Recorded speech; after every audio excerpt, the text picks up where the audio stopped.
Hi, my name's Colton Conover, and today I want to share with you an experience that I had in May of 2018.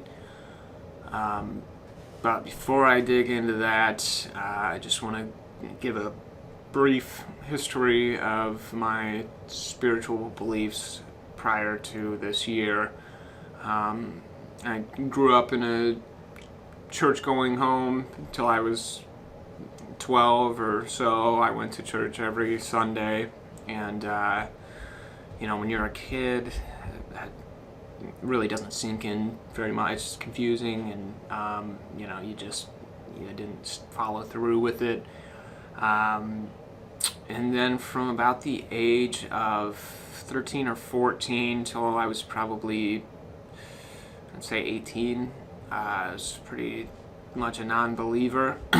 And from the age of about 19 to 25, to just about till I was 26, I was a pretty involved New Ager. I was in the New Age school of thought, and I had some really interesting experiences with that, and I thought I saw some really convincing documentaries, and I thought, man, I'm really onto something here, and it felt real. It feels good. That was until this year. I had some pretty interesting, life-changing experience that I would like to tell you about today, and I hope this helps other people. And so about late last year, one of my good friends who I'll leave anonymous gets a hold of me, and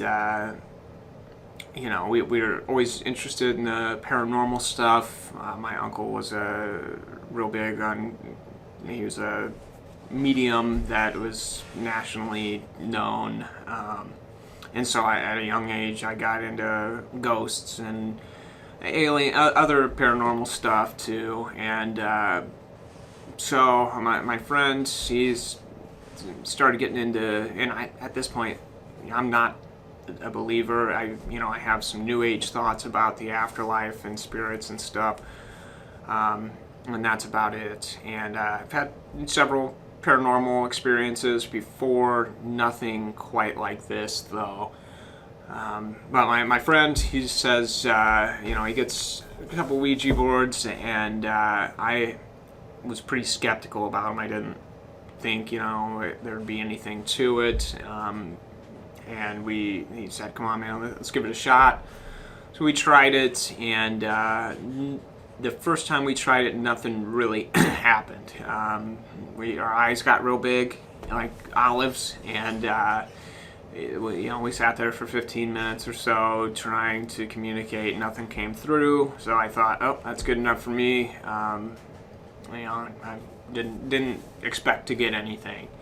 And then in May of this year, this is 4 or 5 months later, I said, let's give it another shot. And I was hesitant, but I said, all right, we'll try it one more time. And we were hoping to maybe communicate with a former resident or maybe a former relative or something. And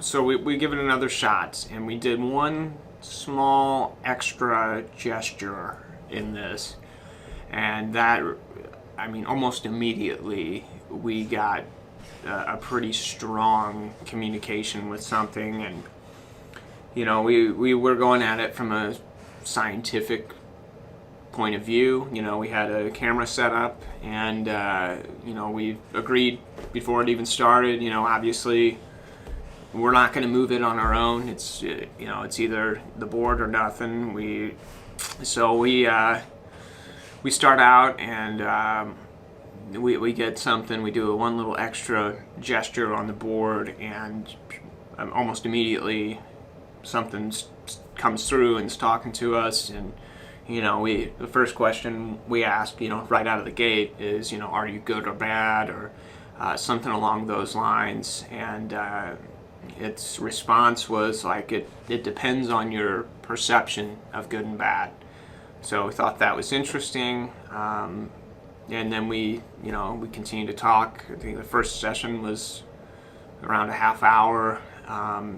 And it was, we were blown away. We couldn't believe we had actually got something to communicate. We asked it a bunch of questions, but nothing. It didn't really tell us its name. It just gave us some initials, and so we were high-fiving. This is cool. We're actually talking to somebody, and it was exciting. There was nothing scary about it. So we meet up the next day, do another session, probably lasted for an hour, videotape it, started getting a little more extreme answers, a lot of really hard-hitting questions. We just went home and thought of all the questions we could ask, and then hope to get whatever we were talking to again the next day. So we asked it, every question in the book, every burning question, and we got some really interesting responses. So we were into it, and again, we're high-fiving. This is great. Wow.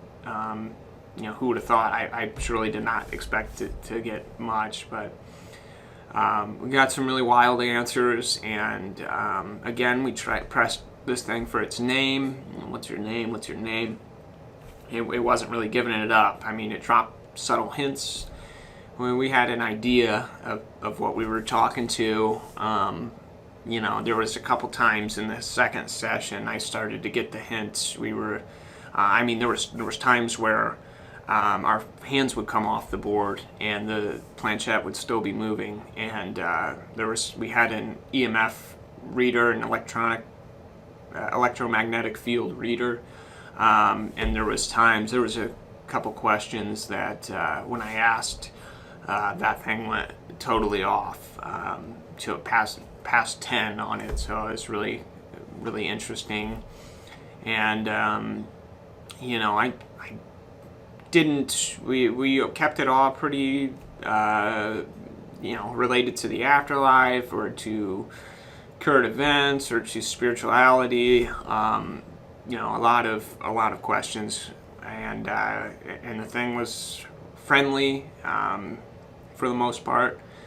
And I didn't get any bad vibes or anything like that. But one little quick note is on that second day, I know there was a thing. I asked him, is there anything I could call you that would be offensive to you? And it spelled out Jesus. And I thought that's weird. I asked it, what's your beef with Jesus? And he gave the classic. The pain and suffering and on his account, and that kind of stuff. So we, fair enough, we keep going. I really don't look much into that, because this was just such an exciting experience or whatever at the time, and so the third day we meet, and this time, in the past it had been cleared, you guys can record it, just don't show the video to anybody. You guys just use it for yourselves. And this time it said no camera. Can't use the camera this time. So we thought, okay, shut the camera off. And this session was a lot more intense than the previous ones. Got some really wild answers, that we were pretty shocked about, and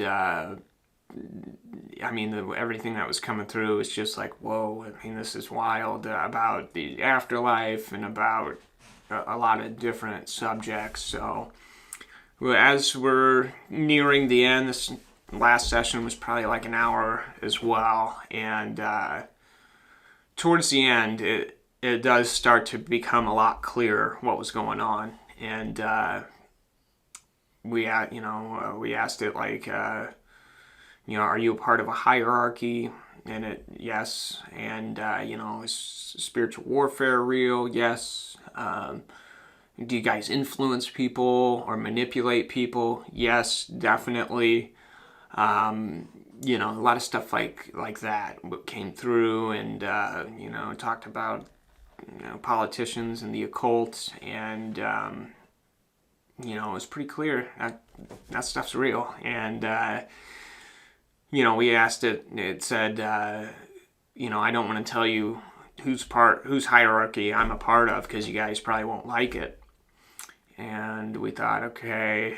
Then we started to kind of guess what was going on, and there was a few other things that were painted a picture of what we were talking to. But finally, after this 3 days of sessions, it was pretty clear that we were getting buttered up. I mean, we were coming to a point, ahead, or something that it wanted to ask of us. It was really clear that it wanted to talk to us. Said he's been waiting to talk to us for a long time, and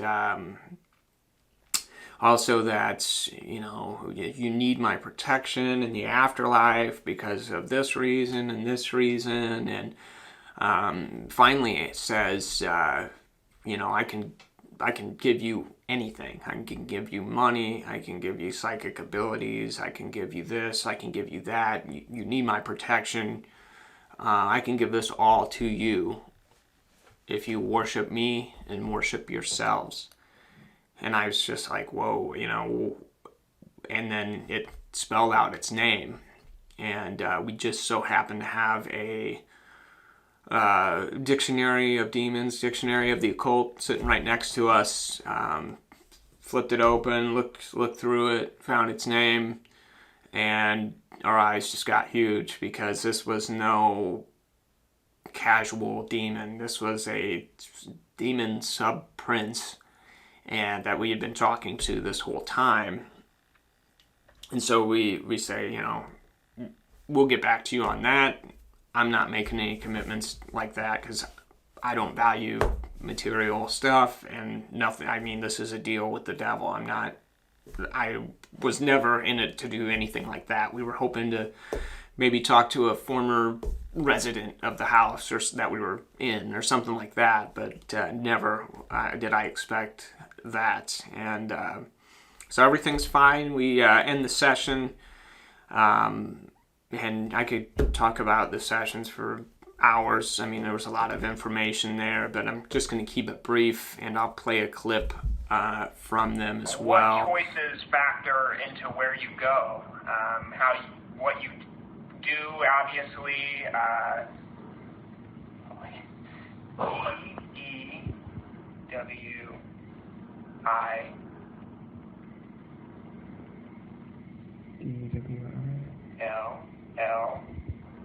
EWILL. Free will. Okay. Thank you. Just so you know, it's legitimate. I have nothing to gain from making any of what I'm saying up. In fact, I was a pretty vocal opponent of Christianity and other major religions. I thought organized religions were a harm to society, and that they were fabricated. And so I was anyone who knows me personally knows that I'm a pretty vocal opponent of religion up until now. And so anyway, we end the session, we go home. I'm just blown away. And for the next, I don't make any commitments either way. But for the next few days, my mind is obviously consumed by all of this. I mean, this was mind-blowing, and I really had a lot of hard pills to swallow, like that I was wrong about that stuff being fabricated or not real or fantasy or anything like that. I mean, it's very real. And so I'm swallowing these pills, and then I start to think, the guy says he's been with me for a long time, and I start thinking back to different points in my life where I could have been manipulated by something or under the influence, demonic influence of something. And so I thought, if I don't want anything to manipulate me. I don't want anything to influence me. So from there, I decide, I'm going to go ahead and cleanse my house even though nothing weird had happened up until this point. I didn't feel anything. It didn't seem weird. But yeah, so I cleansed my house, and I used sage, which is a joke, and from there I used Jesus Christ's name. I remember back to the point where it said that it was offensive to call it Jesus, or just to use the term Jesus, and there was a few other things in reference to Jesus where you could tell there was an element of fear in the being. Like it wouldn't spell out the word Christ when it was spelling out Antichrist, and a few other things. But so I used Jesus' name, but at that point in time, I had no real commitment to really live for Christ, or give my surrender to Christ or anything like that. I just wanted to get everything away from me and then figure it out from there. And so I do that, and that's whenever I really start to look into what it means to be a Christian, and to keep this stuff away from me. That's whenever I could tell I really made an enemy. It was pretty clear. I've been playing for their team for a long time. I was an asset to Satan. Because I got a lot of people to doubt, so skilled in debates, and could successfully get people to question their belief systems and stuff. And so from there, once I started cleansing my house in Jesus' name, that's when everything really took a turn, because I made it clear I'm not selling my soul to anyone or making any deals, or if I would have had any kind of validation that Jesus was real up until this point, I would have believed. I mean, I was a good human being in my heart. I cared about people. I did the right thing even when no one was looking, or I just didn't believe that he was a true historical figure. And because I saw some really convincing documentaries and read some books that really led me to believe otherwise. And so from here, it became very tough to sleep at night. Out of nowhere, would start getting choked. My head would feel like it was on fire. My stomach was in knots. A lot of bumps in the night that weren't ever there before. And it was clear, and I looked up the symptoms of being under spiritual attack, and it was boom, boom, boom, right down the line. Every symptom was exactly what I was going through.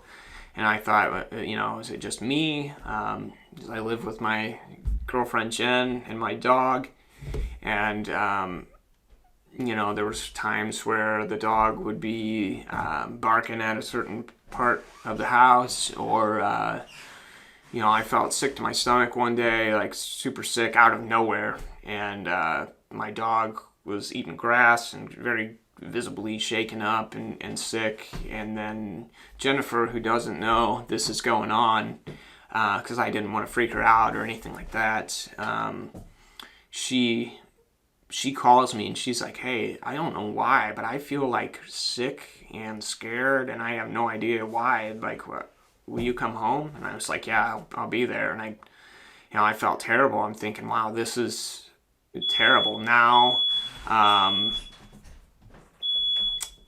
sorry. Now, this is rubbing off on my family, and I'm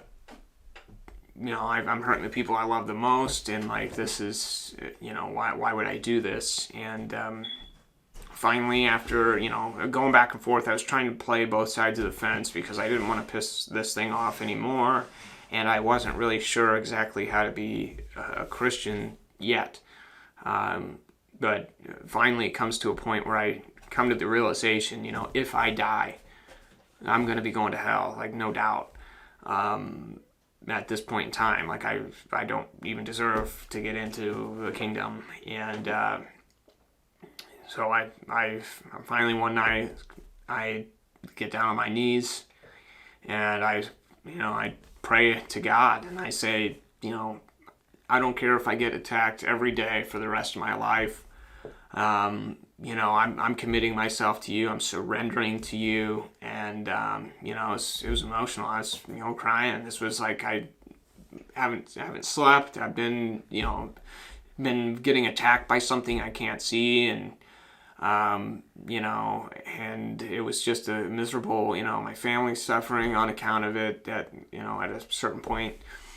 And I like I said, I got on my knees and begged for forgiveness, honestly, and with true intention of being a Christian from that point on. And at the time, I had concrete belief. I knew this stuff was real. There's no doubt. There was no questioning. I know it's real. And at that point, whenever I begged for forgiveness, it was like, I wasn't expecting anything, but it was like electricity. It was just going through my body, and like in one instant, I could feel like any darkness presence leave immediately, and I could tell that the Holy Spirit was there, and it literally felt like my body was like buzzing, and like 100-pound weight off my shoulders, and gave me a peace that I've never in my life felt. And it was just super comforting. It was like I couldn't believe it, and I knew from that point forward, like, I'm gonna keep this promise, and I told God that night, I said, everyone I got to doubt, I will get twice as many people to believe in you. And that's partially why I'm making this video. I've told my story to a lot of my friends, close family and stuff, and I've had nothing but very receptive to it. So I pray, and God snaps his fingers and it's gone. And I start going to church every day. I start praying every day and going to church every Sunday, and really start to live a Christian life, and super rewarding. I was thinking at one point, like, why on earth would I do this with the board? And it dawned on me, I'm so grateful I did it, because if I wouldn't have had that experience, there was almost 100% chance I never would have found God. And there was no chance for me. I was so concrete in my belief that I didn't believe in that, and there was no way. And if I would have stopped coming after the second session, there was really nothing that was said that would have really changed my belief system at all. I would have just thought I was talking to a ghost. I tried to picture this every way, possible to justify, keeping my old belief system. Like, maybe it was just a ghost that we were talking to that was super powerful. And then I thought, why would it be so upset that I would pray to Jesus? And why would Jesus, save me like that if it wasn't real? Your mind just wants to. It's really difficult to change your whole belief system in a moment's time, but that's pretty much what happened. And I wouldn't take it back for anything. I have no regrets about this situation. It was very life-changing. Real quick, I just want to cut in here and say, under no circumstance would I recommend anyone at all using a Ouija board for any reason. You're not going to get a ghost. You're going to get a demon, or a demon masquerading as a ghost, and their only job is to deceive people and lead them away from God. So please don't take my testimony as a reason to check out a Ouija board. I would recommend staying far away from them. I surely wouldn't recommend, or I wouldn't want anyone to experience what I did with the ghosts or with the attack. And if I wouldn't have given my life to Christ, I probably would have had to be medicated because it was so intense. I've done a lot of extreme things. I've skydived. I've had a lot of pretty wild experiences, but this one was by far the most extreme I've ever experienced. So just please take my word for it. Thanks. And going to church and living for Christ has honestly brought me to life. Before all this, I had everything I could want. Wonderful girl and a nice place and, loving family, everything I really was happy. Didn't financially struggle or anything like that. And, but I had this apathetic view of life. Like, there's no pot of gold at the end of the rainbow. It's you die and maybe you get to be a spirit afterwards or something. It was really a new age mindset. And all that apathy immediately left me, in a moment. And there was a lot of other parts of me that just left in an instant whenever I really surrendered myself to Christ. So I